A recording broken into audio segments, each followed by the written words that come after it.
The courtroom was a tomb, silent except for the shuffling of billion-dollar lawsuits. On one side sat Richard Aaron, a titan of industry, smirking at his mistress in the front row. On the other, his wife, Mary, a woman who looked as pale and fragile as a pressed flower. Everyone in New York knew the story. The powerful husband was dumping his quiet, simple wife for a younger model. The courtroom was a tomb, silent except for the shuffling of billion-dollar lawsuits. On one side sat Richard Aaron, a titan of industry, smirking at his mistress in the front row. On the other, his wife, Mary, a woman who looked as pale and fragile as a pressed flower. Everyone in New York knew the story. The powerful husband was dumping his quiet, simple wife for a younger model. The hearing was a formality, a simple severance. But they forgot one thing. Still waters run deep, and the quietest person in the room is often the most dangerous. The air in courtroom 3B of the New York County Supreme Court was thick with the scent of expensive cologne and contained ambition. It was, by all accounts, the most boring high-profile divorce of the decade. Richard Aaron, CEO of Aaron Holdings, sat at the defendant's table as if it were his own boardroom. His suit was a custom-tailored masterpiece of dark charcoal wool from a tailor on Savile Row. His silver hair was perfect, and his posture radiated an effortless, brutal dominance.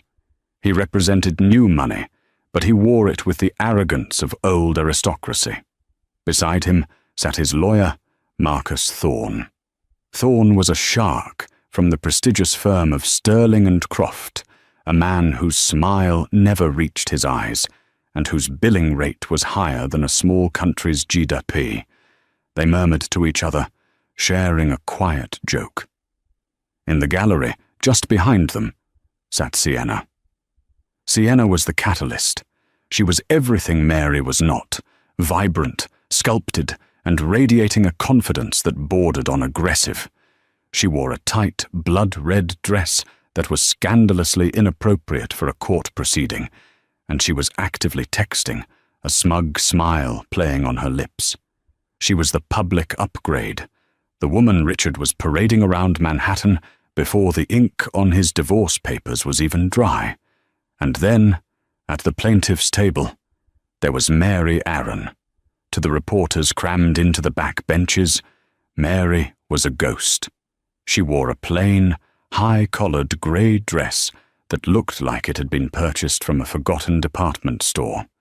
Her brown hair was pulled back in a severe bun, and she wore no makeup. She clutched a battered, old-fashioned leather briefcase on her lap, her knuckles white. She looked terrified, out of her depth, a woman who had wandered into a wolf's den by mistake. "Look at her," one journalist whispered to another. "He's going to eat her alive. Thorne will have her agreeing to pay him by lunch." Richard Aaron had built an empire from nothing. Aaron Holdings was a behemoth in real estate and private equity. He was ruthless, and the world respected him for it. Mary, his wife of 15 years, was a footnote. She was the quiet wife, the one he brought to dull charity galas. She organized his closets, approved menus for his dinner parties, and was never, ever heard speaking above a polite murmur. Richard had filed for divorce, citing irreconcilable differences. The reality, everyone knew, was Sienna. He had offered Mary a settlement, a one-time payment of $5 million and the apartment she was currently living in. It was, as the New York Post had blared, a $5 million insult, considering his estate was valued at over $9 billion. Mary had refused the settlement. This hearing was the result. Richard was furious. He was having the refusal dealt with. Marcus Thorne was here to paint Mary as an unstable, grasping woman, to have the judge force the more than generous settlement through, and to have the marriage officially terminated, so Richard could install Sienna as the new Mrs. Aaron. "All rise," the bailiff called. Judge Alistair Cromwell entered. He was an older man with a reputation for sharp intellect and zero tolerance for theatrics. He settled in, put on his glasses, and looked over the docket. Case 94B, Aaron v. Aaron, he said, his voice dry. Mr. Thorne, I've read your brief. You're motioning to enforce the settlement agreement. Do you wish to add anything? Yes, Your Honor. Thorne stood, his voice smooth and commanding.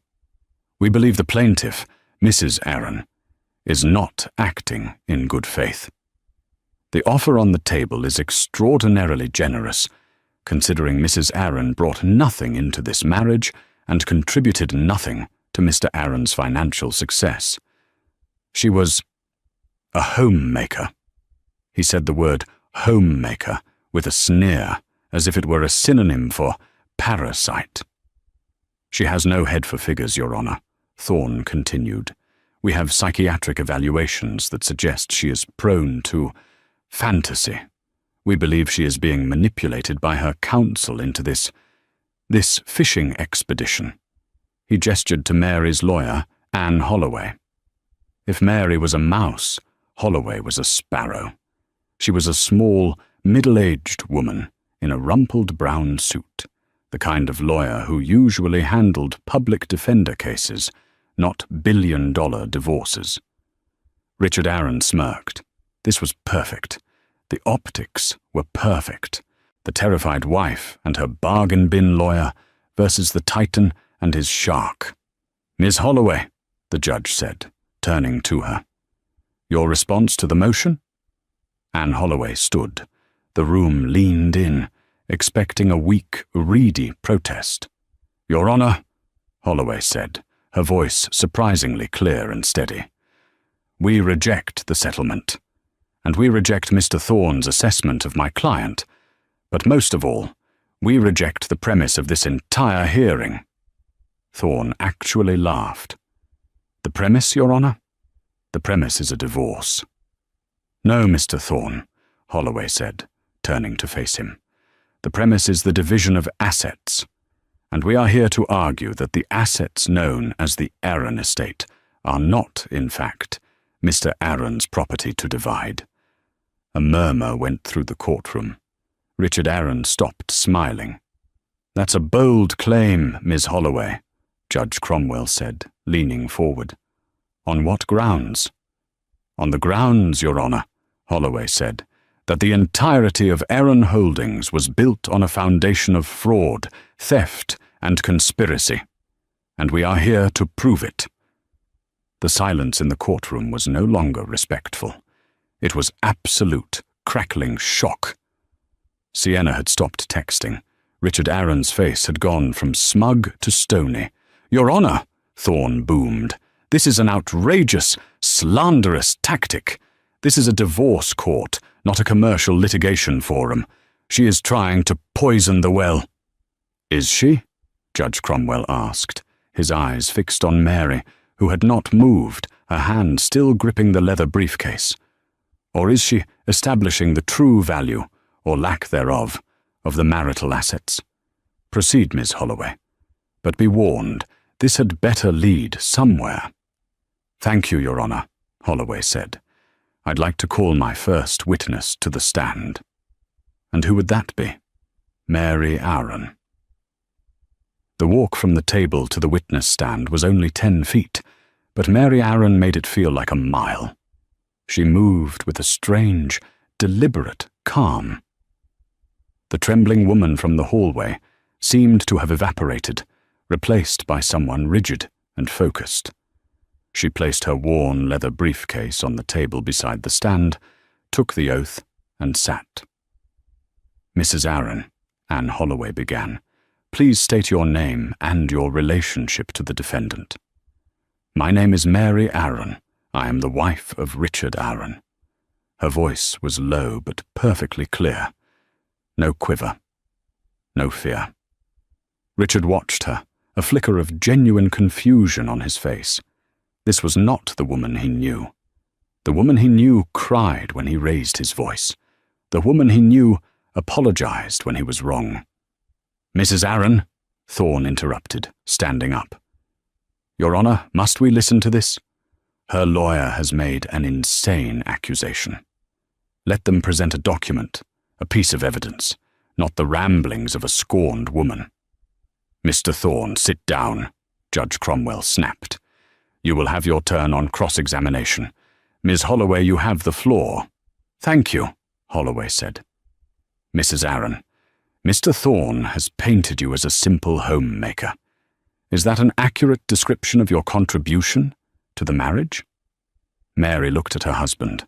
For the first time, she made direct eye contact. Richard felt an actual jolt, a cold shock at the sheer emptiness in her gaze. It was not hatred. It was not love. It was the look a biologist gives a specimen under a microscope.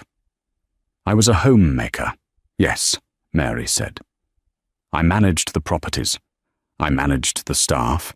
I also managed the archival of all of Mr. Arran's business dealings, his calendars, and his private correspondence for the last 15 years. Thorne's head snapped up. Objection. Relly Arran. Overruled, Cromwell said. Sit down, Mr. Thorne, or I'll have you removed for contempt. Holloway continued. And in your role as archivist, did you come across information pertaining to the founding of Arran Holdings? I did, Mary said. And what did you find? Mary finally unlatched the battered leather briefcase. The entire room watched, expecting, what? Manila envelopes? Secret photos? She pulled out a single, slim, modern hard drive. Your Honor, Mary said, her voice resonating with newfound strength. Arran Holdings was founded 15 years ago on the acquisition of a company called Callaway Innovations. That company was owned by my father, Dr. Aris Callaway. The press members in the back scrambled for their notepads. This was not public knowledge. Mary's maiden name had been buried for years. Callaway Innovations, Mary continued, was a pioneer in predictive market analysis algorithms. My father was a brilliant man, but not a businessman. He had a junior partner, a man who managed his books, a man he trusted with everything, a man who, 2 years after joining the company, my father introduced to me. She pointed a single, steady finger at her husband. That man was Richard Arran. Richard was on his feet. This is a lie, a complete fabrication. She's hysterical.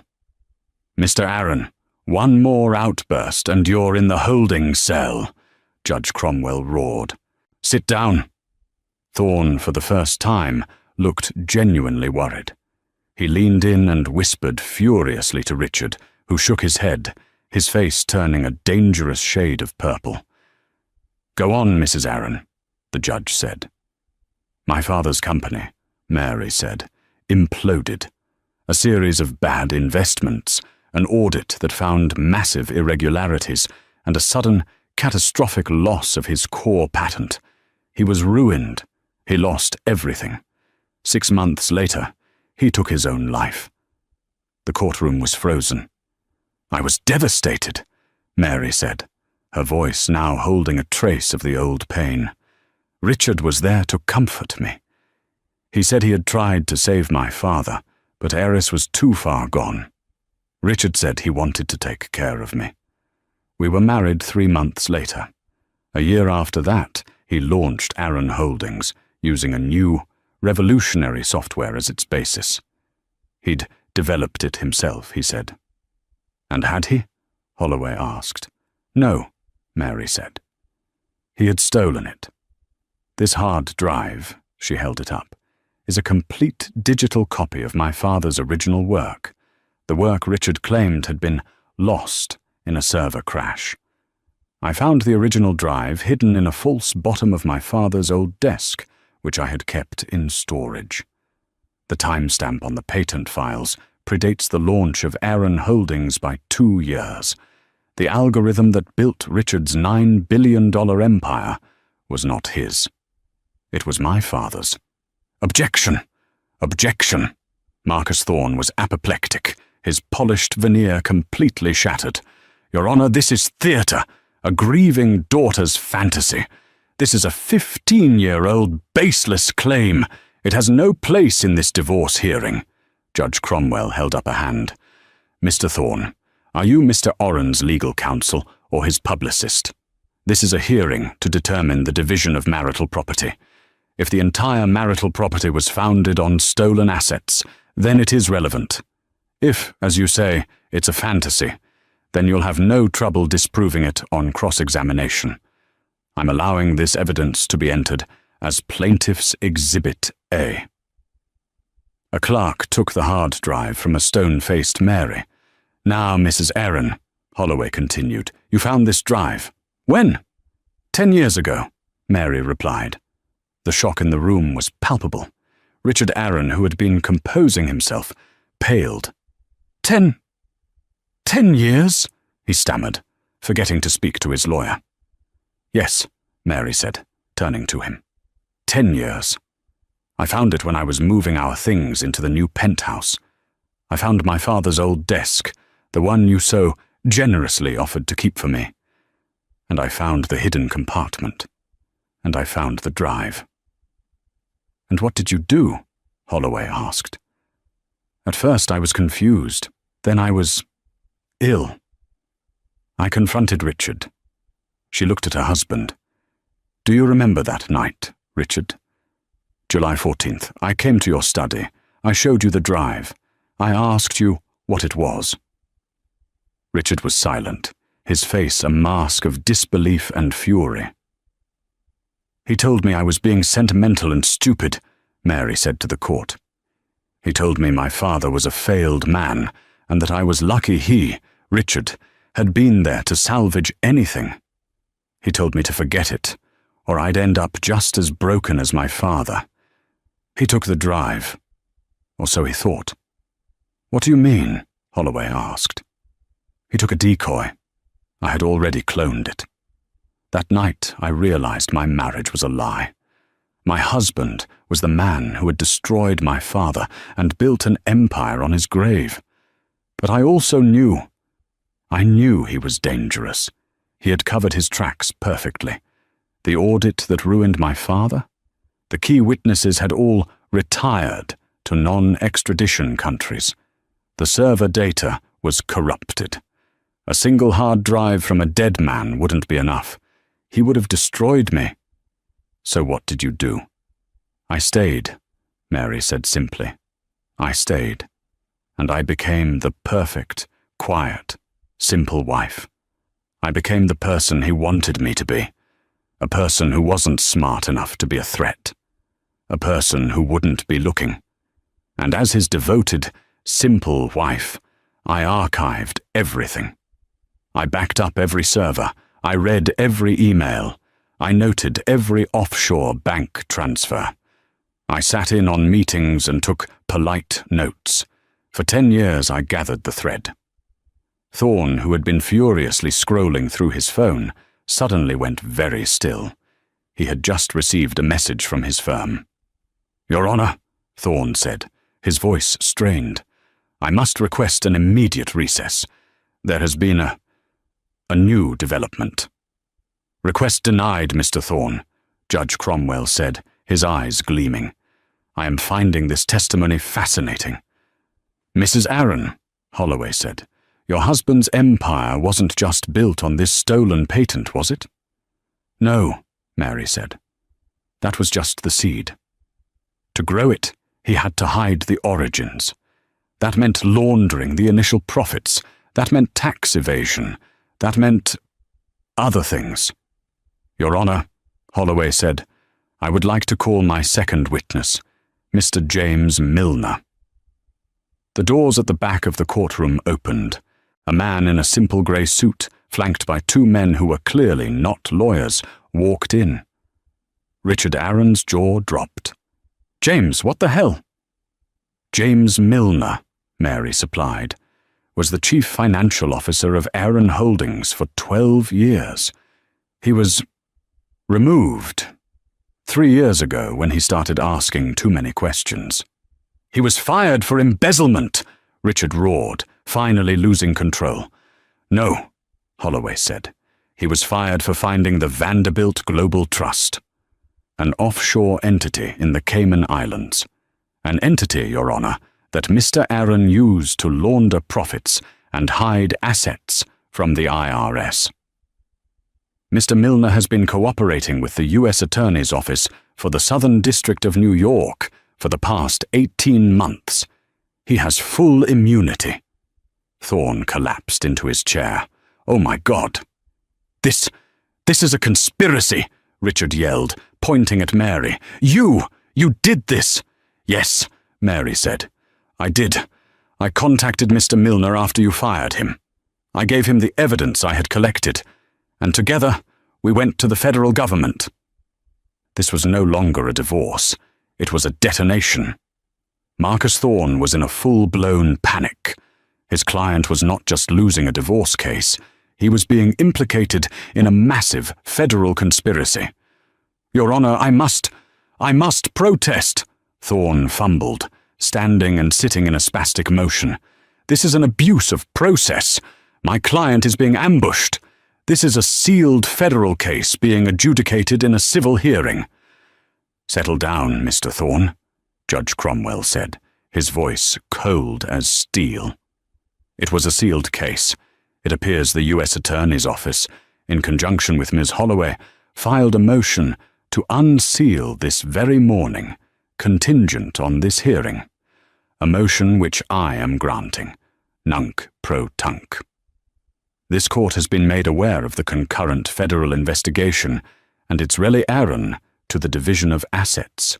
You would have known that, had you read your morning emails. Thorne looked at his tablet with dawning horror. He hadn't checked. He had assumed this was a milk run. Now, the judge said, Ms. Holloway, you are alleging that the entire Aaron estate is the product of criminal activity. A fruit of the poisonous tree, so to speak? That is exactly our position, Your Honor, Holloway said, as James Milner took the stand and was sworn in. Milner was a nervous man, but his testimony was damning. He laid out, in excruciating detail, the network of shell corporations, the falsified invoices, and the offshore accounts. He explained how Richard Aaron had systematically cooked the books for 15 years, first to hide the theft of Callaway Innovations, and then to hide the profits from the IRS. The Vanderbilt Global Trust wasn't just a trust, it was a black hole of laundered money. And how much, Holloway asked, of Aaron Holdings' declared $9 billion valuation is, in your expert opinion, clean? Milner adjusted his glasses. In my opinion? None of it. The initial seed capital was stolen. Every profit since has been passed through a fraudulent system to disguise that fact. The entire company is a house of cards. Richard Aaron was no longer yelling. He was white, sitting rigidly in his chair, staring at Mary. It wasn't hatred in his eyes now. It was a terrifying, reptilian coldness. He was calculating. He was trapped, and he was looking for a way out. He looked past Mary, into the gallery. He locked eyes with Sienna, his beautiful, young, devoted mistress. He gave her a look, a desperate, pleading, commanding look. Do something.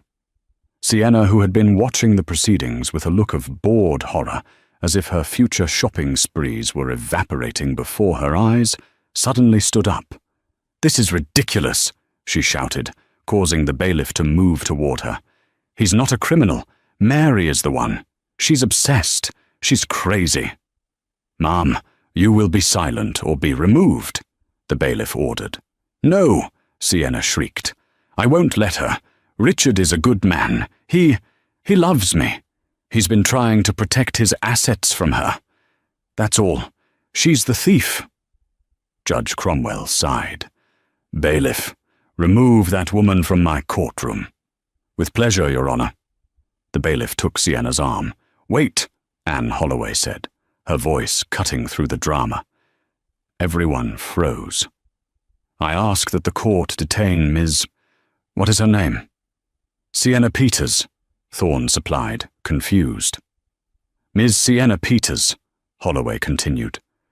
We have reason to believe she is a material witness, and not just as the other woman. Sienna stopped struggling. She looked at Holloway, her eyes wide with what looked like genuine fear. What are you talking about? Sienna asked. Holloway nodded to Mary. Mary opened her briefcase again and pulled out a single, simple bank statement. Your Honor, Mary said, her voice carrying the weight of the final execution. This is a wire transfer confirmation from the Vanderbilt Global Trust. A transfer of $20 million, made 2 weeks ago. It was transferred to a private account in Switzerland. So he's hiding money with his mistress, Judge Cromwell said, unimpressed. Hardly a new trick.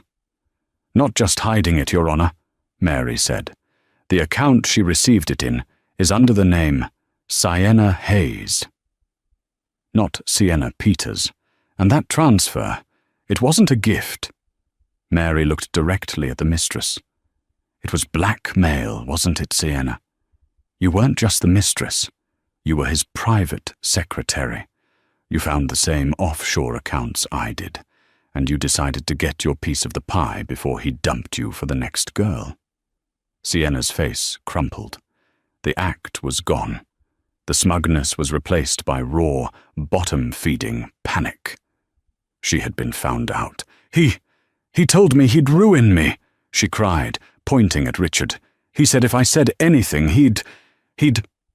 Richard Aaron let out a sound, a low, guttural roar of pure, animalistic rage. He lunged, not at Mary, but at Sienna. You stupid little... The bailiffs were on him in an instant, tackling him before he could cross the bar. The courtroom erupted. Reporters were shouting, cameras flashing.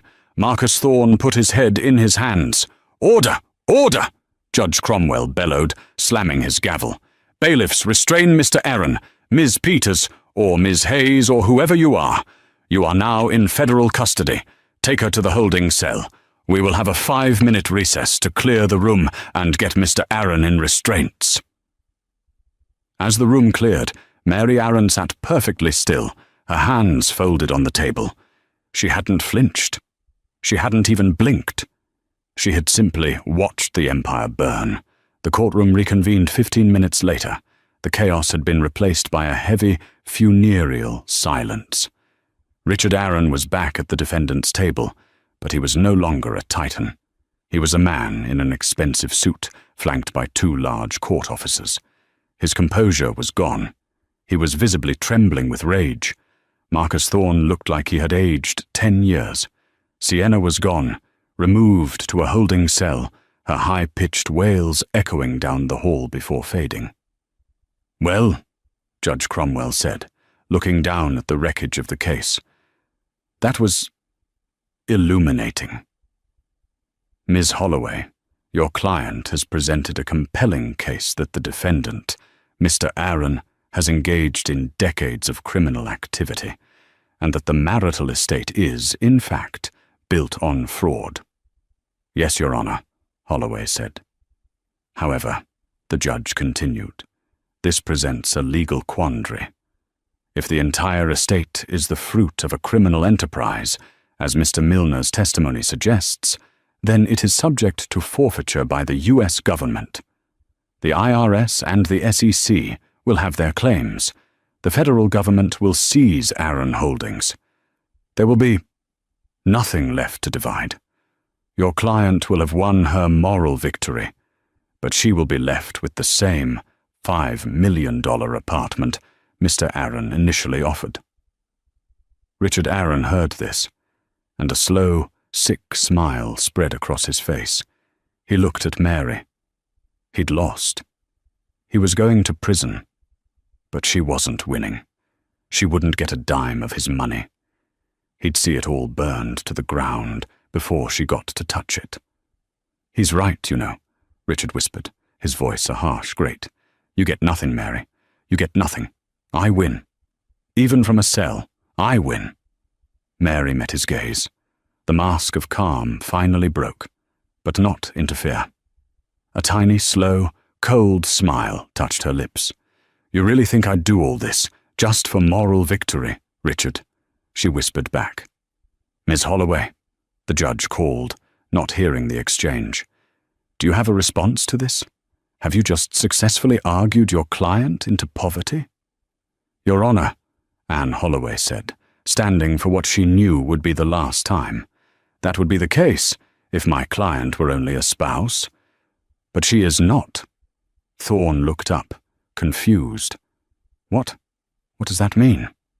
As Mrs. Aaron testified, Holloway explained, the entire $9 billion empire of Aaron Holdings was built on the stolen intellectual property of one man, Dr. Aris Calloway. Yes, her father. A tragic story, the judge said. But that claim would be civil, and the statute of limitations ran out a decade ago. Not if the fraud was actively concealed, Your Honor, Holloway countered smoothly. Which, as we have established, it was. And in a federal forfeiture case, the government often seeks to make the original victims of the crime whole. The original victim is deceased, counsel, the judge said. He is, Holloway agreed, but he has an heir, a sole, living heir, who has been the target of the conspiracy to conceal the original crime for the last 15 years. A new sound filled the room. It was the clicking of a dozen different puzzle pieces falling into place at once. Your Honor, Holloway continued, we are not here today as just Aaron Vova Aaron. The U.S. Attorney's Office, on behalf of the primary victim and whistleblower, Mary Calloway Aaron, has filed a petition. We are not asking for a division of assets. We are asking for restitution. Richard's smile vanished. Restitution? The government, Holloway said, her voice ringing with finality, has agreed. The Vanderbilt Global Trust, the offshore accounts, the shell corporations, all of that is forfeit. It is poisoned. But the company itself, the infrastructure, the buildings, the patents, the brand, all of it is the proceeds of the initial crime against Dr. Calloway. The government does not wish to run a real estate empire. It only wishes to see justice done and its taxes paid. What are you asking for, Miss Holloway? The judge asked, though his eyes showed he already knew the answer. We are asking the court to recognize Mary Aaron not as the wife of the defendant, but as the primary creditor of the criminal enterprise. We are asking for the fraudulent transfer of Calloway Innovations to Aaron Holdings to be voided. And we are asking for the entirety of the clean assets, once seized and cleared of their fraudulent shell, to be transferred to their rightful owner. She gestured to Mary. Her. Marcus Thorne was, for the first time in his professional life, speechless. He opened his mouth and closed it 3 times, making a small, fish-like gasp. Your Honor, that is legally preposterous, he finally managed to stammer. She can't. You can't just give her the company. It's community property. It is not community property, Mr. Thorne. Anne Holloway's voice was like a whip crack. It is stolen property. You cannot have a community interest in a criminal enterprise. My client has been living for 15 years as a hostage to the man who destroyed her father and stole her legacy. She has, at great personal risk, painstakingly built the entire case that the U.S. government is now using to prosecute Mr. Aaron. She is the star witness, the primary victim, and the sole heir to the intellectual property that forms the entire basis of the company. Judge Alistair Cromwell looked at the mountain of evidence. He looked at the trembling, defeated form of Richard Aaron, now being held in his chair by 2 officers. He looked at the federal prosecutors who had quietly entered the room and were standing by the back wall, their arms crossed. And then he looked at Mary. She was no longer a mouse. She was no longer a ghost. She sat upright, her hands folded, her gaze level and clear. She had been through a 15-year nightmare, and she had come out the other side holding the blade. She had not come for revenge, he realized. She had come for justice, and she had brought the receipts. Judge Cromwell took off his glasses. He polished them slowly, the only sound in the room, the whisper of cloth on glass. "Mr. Thorne," he said, "I have seen some courtroom tactics in my day. I have seen spouses hide assets. I have seen them lie, cheat, and steal. But in 30 years on the bench, I have never seen a case of such profound, sociopathic, and predatory fraud as this." He turned to Richard. "Mr. Aaron, your marriage was a sham. Your company is a sham. Your entire life is a monument to your own greed, built on the bones of a good man you destroyed. You took his company, you took his daughter, and you corrupted everything you touched. You did this, as you said, to take care of her. The arrogance is breathtaking." He put his glasses back on. "The federal case against you, Mr. Aaron, for conspiracy, wire fraud, mail fraud, tax evasion, and money laundering will proceed. Given the evidence I have seen here, I suspect you will be spending the rest of your natural life in a federal penitentiary." Richard stared blankly ahead, a broken man. "As for the civil matter of Aaron versus Aaron," the judge continued, "I am dissolving this marriage, effective immediately, on the grounds of gross fraud." He picked up his gavel. "I have reviewed the petition from the U.S. Attorney's Office. It is unorthodox, but so are the circumstances. The claim of Mary Calloway Aaron as the primary victim and rightful heir to the originating intellectual property is sound. The government's right to seizure is also sound. Their joint petition is, in my view, the only just and equitable path forward." He looked directly at Mary. "No one expected the quiet wife at the hearing," he said, his voice softening just a fraction. "No one, it seems, bothered to look at her at all." He raised his gavel high. "The assets of Aaron Holdings are hereby seized by the federal government. All fraudulent offshore trusts are forfeit. The back taxes and fines will be paid from these liquidated assets. And then, by the agreement of this court and the UGAS. Attorney, I am honoring the petition for restitution." He brought the gavel down with a crack that echoed like a gunshot. "The remainder of the Aaron Holdings estate, its properties, its trading algorithms, its name, its infrastructure, its stock, is awarded in its entirety to the plaintiff, Mrs. Mary Calloway Aaron, as restitution for the theft that formed its foundation." He paused, letting the words land. "She gets the entire estate." For a full, agonizing 30 seconds, the courtroom was a vacuum. The only sound was the high-pitched, wheezing breath of Richard Aaron. It was the sound of a man who had not just lost, but had been undone. He was looking at Mary, but he wasn't seeing the pale, mousy woman he had married. He was seeing a stranger, a monster. He was seeing a mirror of his own ruthless, calculating ambition, and the sight of it, residing in her, shattered his reality. His world had been built on a simple, immovable foundation. He was the smartest man in every room, and Mary was a piece of furniture. That foundation had just turned to liquid sand. "No," he whispered, the word a dry rattle. "No, it's mine. It's mine." He tried to lunge again, a pathetic, spastic movement against the firm grip of the bailiffs. He was a cornered animal, all instinct and no intellect. "Mary, Mary, baby, please, you can't."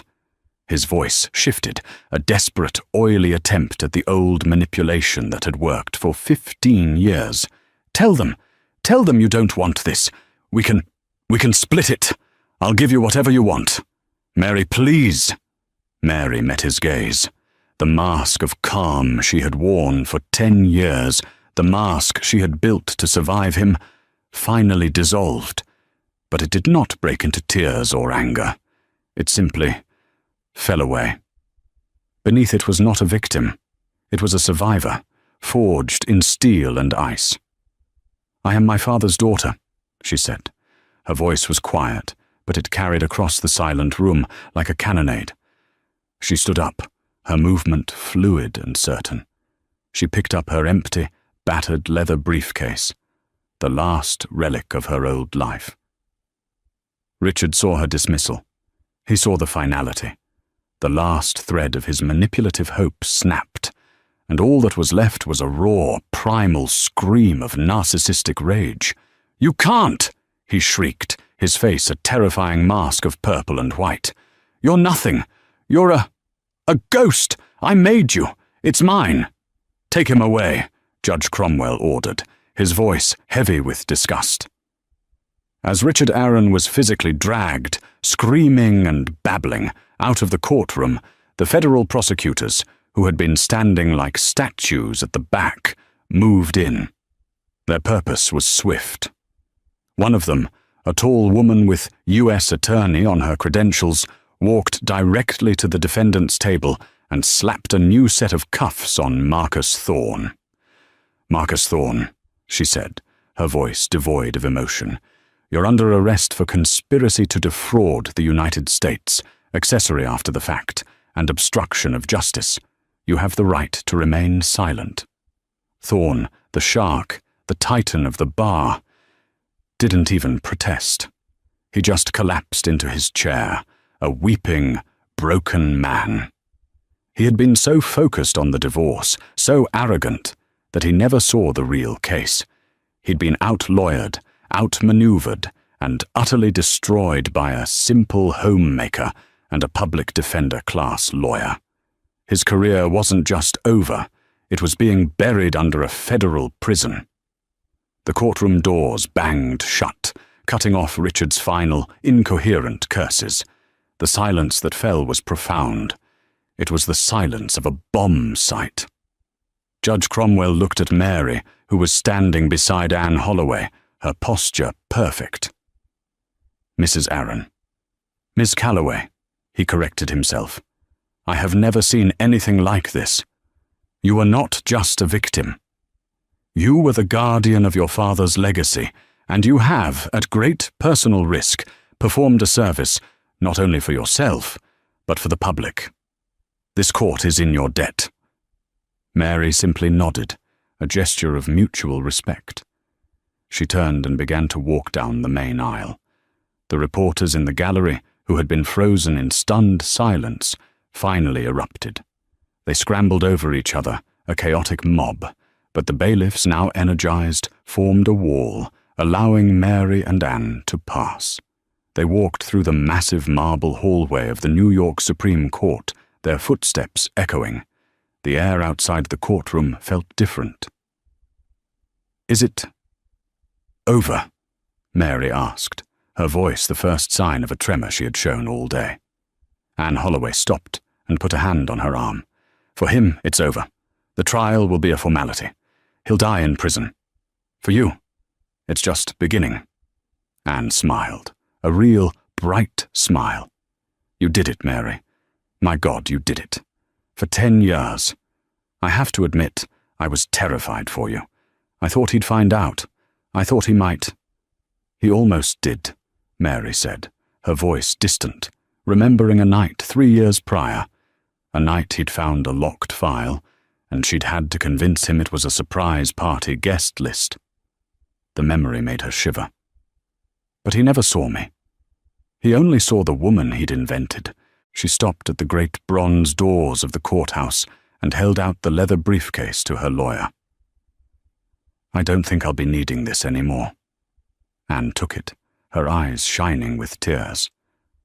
"It was an honor to carry it for you, Mary." Mary took a deep breath. It was the first breath of free air she had taken in 15 years. It tasted like iron and cold city dust, the taste of a prison door finally opening. She pushed the door open. The scene on the courthouse steps was pandemonium. It was a wall of light and sound. Hundreds of reporters, camera crews, and photographers swarmed the steps, a screaming, roaring mass. The case had exploded online. The boring billionaire divorce had become the crime story of the century.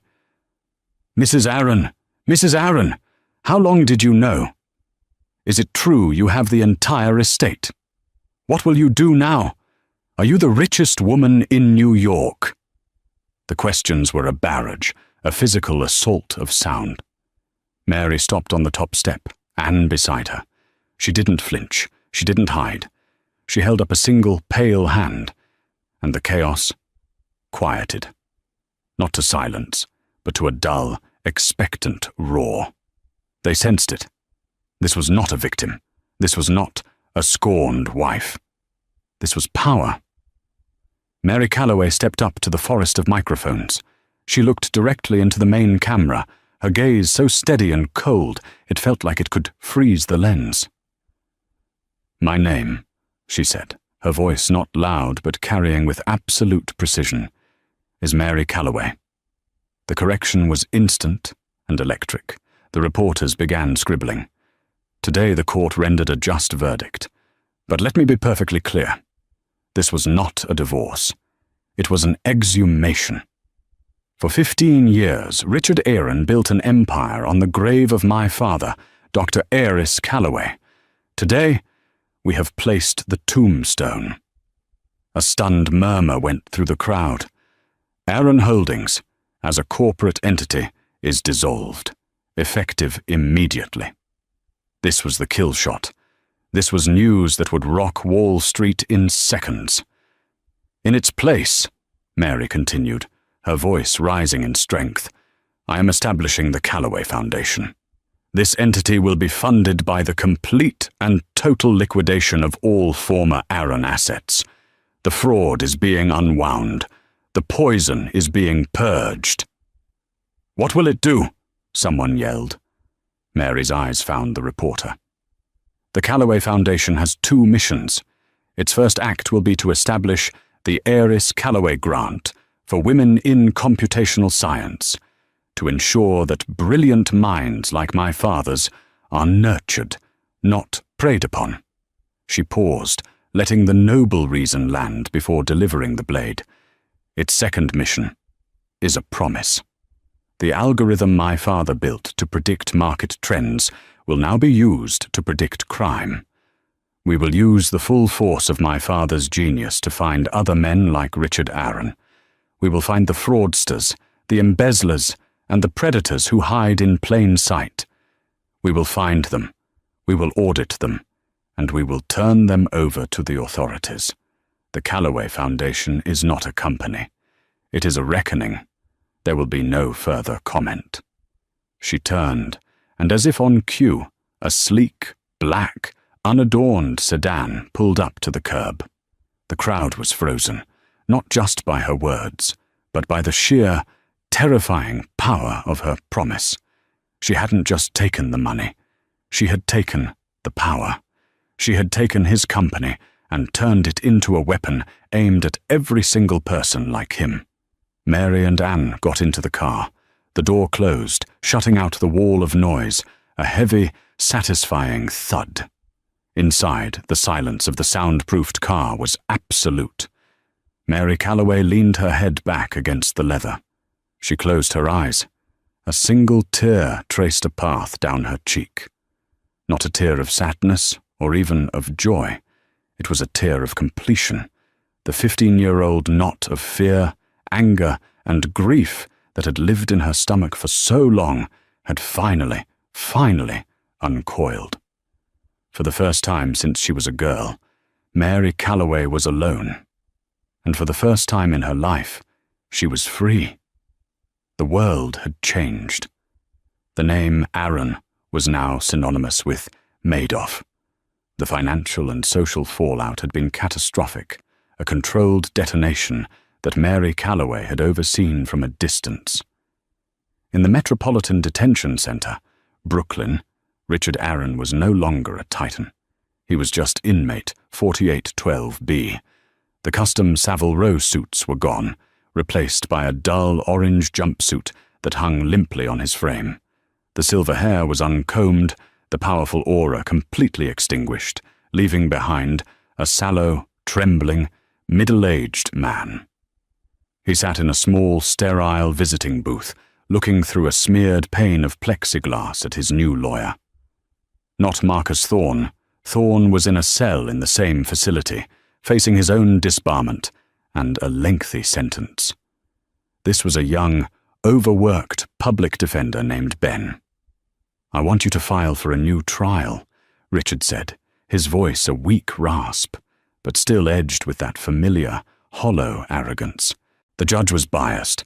The evidence was... It was a conspiracy. My wife, my ex-wife. She... Mr. Aaron, Ben said, cutting him off, not with malice, but with sheer exhaustion. He flipped a page in his file. "You are not my only client, so let's be quick. There will be no new trial. The evidence is... well, it's a mountain. It's an entire mountain range. James Milner is the prosecution's star witness.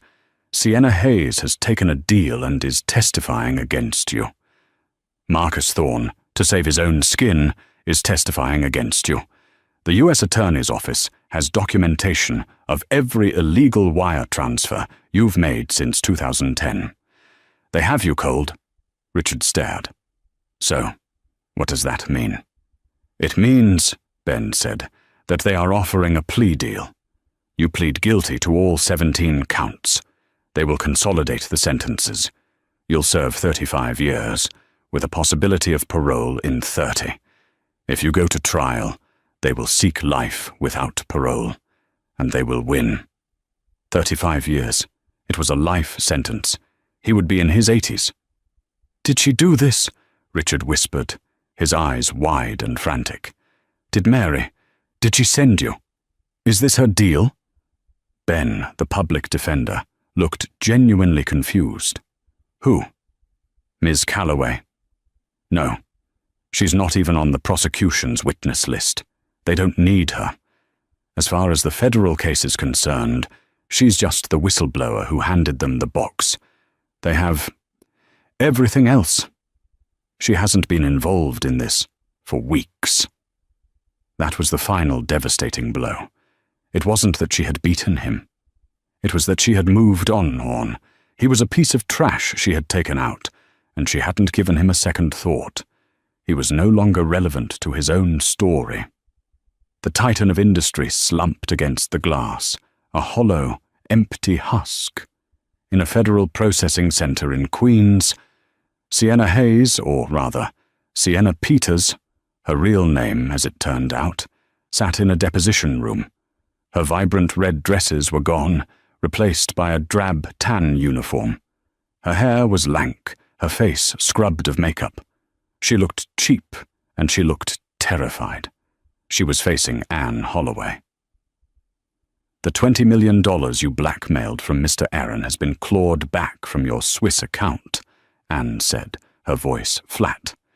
"It has been forfeited to the Calloway Foundation." "I have nothing," Sienna wept. "He ruined me. I have nothing." "No, Miss Peters," Anne said, closing her file. "You ruined yourself. You were a party to fraud and blackmail. You chose to be a parasite. Richard just gave you the opportunity. The U.S. Attorney's Office has agreed to drop the blackmail charges in exchange for your testimony. You'll serve 18 months for your role in the conspiracy, and then you will be deported back to the UK. Your visa was fraudulent, too. Consider it a mercy." Sienna put her head down on the table and sobbed, the high-pitched wail of a gambler who had lost her final chip. In the former office of Aaron Holdings, Manhattan, the 50th floor corner office no longer felt like a predator's den. The dark, overbearing mahogany and black leather had been ripped out. It was now a space of light wood, glass, and steel. The walls were lined with schematics, data charts, and at the center, a simple framed photograph of a smiling, dark-haired man, Dr. Aris Calloway. Mary Calloway stood at the head of a massive glass conference table. She looked different. Her hair was down, falling in soft waves. She wore a simple, elegant navy blue dress. She looked strong, rested, and in command. Seated at the table were her new board, Anne Holloway, now General Counsel for the Calloway Foundation, James Milner, the former CFO, now reinstated as her Chief Financial Officer, and at the far end, a brilliant, sharp-eyed woman in her late 20s, Dr. Lena Hansen, the very first recipient of the Aris Calloway grant, now hired to head the Foundation's Ethics in AI division. "The liquidation of the non-core assets is complete," Milner said, tapping his tablet. "The penthouse, the jet, the properties in London and Dubai, all sold. The federal fines and back taxes have been paid in full. The private suits from the other investors Richard defrauded are lining up." "Pay them," Mary said simply. "All of them. Make every person he wronged whole. Use the liquidation funds." "It will cost billions," Anne cautioned. "Then it will cost billions," Mary said. "I don't care about the money. I care about the name. Calloway will stand for integrity." "After all that," Milner said, a small smile playing on his lips, "the Foundation's endowment will still be, well, approximately $5.2 billion. "Good," Mary said. "Then we have work to do. Dr. Hansen tapped her own screen, and a complex algorithm map appeared on the wall. The original Calloway algorithm is..." "Beautiful, Mary. We've refined it. We're already running it against the quarterly reports of 3 major equity firms that Mr. Aaron had dealings with." "And?" Mary asked. "We found anomalies," Dr. Hansen said, her eyes gleaming. "Irregularities in their offshore accounting that match Richard's old patterns almost perfectly. It looks like he wasn't the only one." Mary looked at the map. She looked at the names of the 3 powerful CEOs who, just a month ago, would have considered her invisible. "Flag them," Mary Calloway said, her voice quiet. But now it was the quiet of the center of a storm.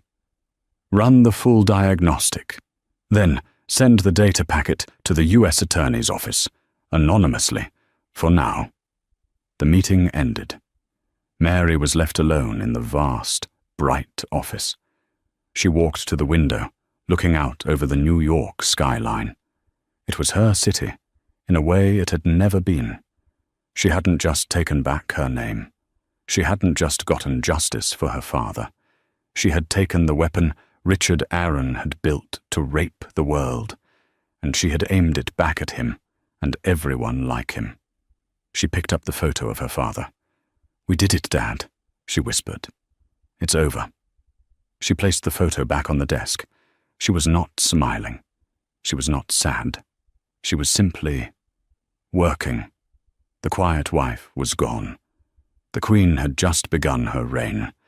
They thought she was just a quiet wife, a decoration to be discarded. They were wrong. Mary Calloway played the long game, proving that true power isn't about being the loudest person in the room. It's about being the smartest. She didn't just win a divorce. She reclaimed her father's legacy and took back everything that was stolen from her.